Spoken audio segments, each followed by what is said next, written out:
Croesus ton Solona xenidze part beta. Diasalmonon is here modifying auton, which, by the way, is the direct object of the verb ereto. Croesus asked him.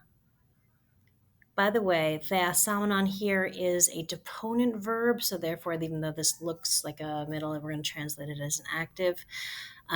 Croesus asked him, since he had seen everything, Panta, Tada, this. And remember, Tada here is these things which I'm newly introducing as opposed to Tauta, the things I was just talking about. Xena Atenaya here, vocative. A friend, Athenian friend. Parahimas, here he's using the royal we.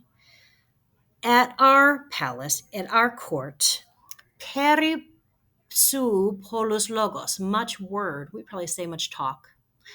Heike has arrived, perisu, about you, peri plus the genitive, about. And heneka is what's called a post-positive preposition. It goes after its object. So heneka, on account of your wisdom, and tesein planes, your wanderings.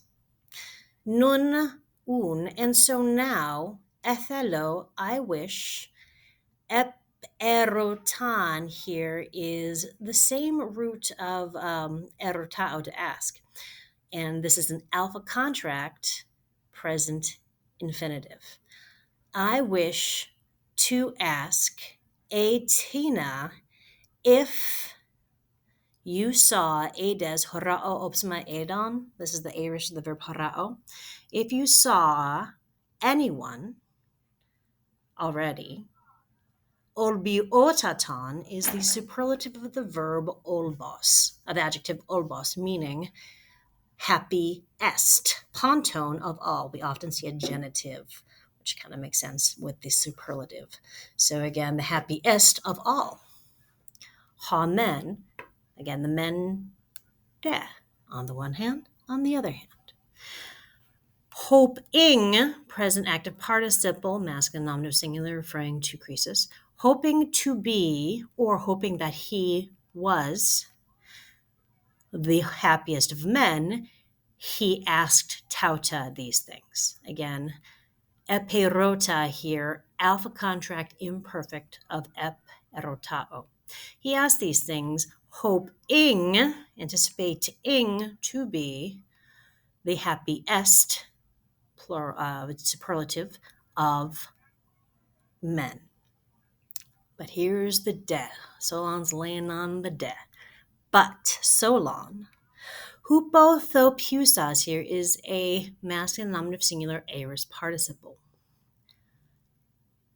Flattering, udend, not at all, in no way, but kresamenos, masculine nominative singular aorist participle, using the truth, kraomai takes a dative object here, and that's what we have here with te alethe, literally it's the true thing, says, O king, tell us the Athenian.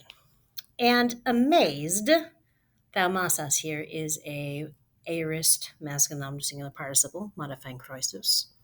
And amazed, he asked Epistrephos, straight away, clearly, Pos, how do you judge, verb of the head, tell us to be the happiest? Alternatively, you can render that indirect statement as, how do you judge that Tellus is the happiest?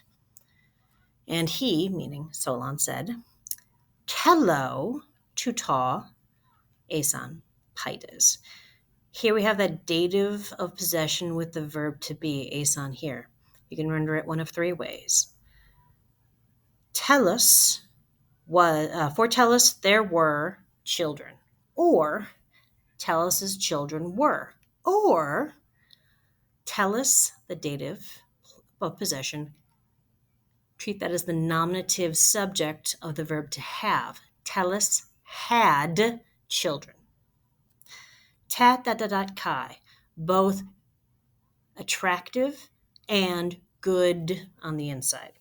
This breathing mark in the middle of the word is actually showing off a Crassus, an example of Crassus. The chi gets squished together with the agathoi. So, kagathoi. And Aden, he saw a dative, this is an ionic dialectical variation of passine here, and he saw to all of them techna ek genomena, children born. He saw children born to all of them. And panta paramenanta, all of them survived, meaning didn't die in infancy, what have you. And the final piece that makes Tellus the Athenians so happy, the happiest of all men, and the end of life, epigeneta, was the happiest, or rather, I should say, was the most famous. His end of life was the most famous, or very famous. Either is fine for that superlative. 4, genomenes maches here is a genitive absolute, genitive noun, genitive participle in a sentence for no good reason. This is an aorist of the verb gignomai, genesomai, agenomane. And since the verb emi, to be, does not have an aorist form, gignomai functions as its aorist equivalent. Because when there was, for the Athenians, a battle, just like we saw with tello up here with the dative of possession with the verb to be, since gignomai is functioning as more or less a synonym of emi, to be, we have another dative of possession here. When there was a battle for the Athenians, when the Athenians had a battle, boethesas here is a masculine nominative singular participle modifying the implied subject telos. Aorist participle, so after helping and after making a rout, R-O-U-T, it's a military term, you chase the enemy away, run away, run away. And after making a rout of the enemy, he died most gloriously. Kalista here, this is the superlative of kalos. And the Athenians, demosia here is at public expense. Technically, that's a dative of manner, how they did it. The Athenians, at public expense, buried him hyper epise, on the very spot. This is the pair, really, very. Hey, here's the dative place where. So on the very spot, he fell, epise. This is the second aorist form of pipto piseomai epeson, the very spot he fell. And they honored him megalos greatly.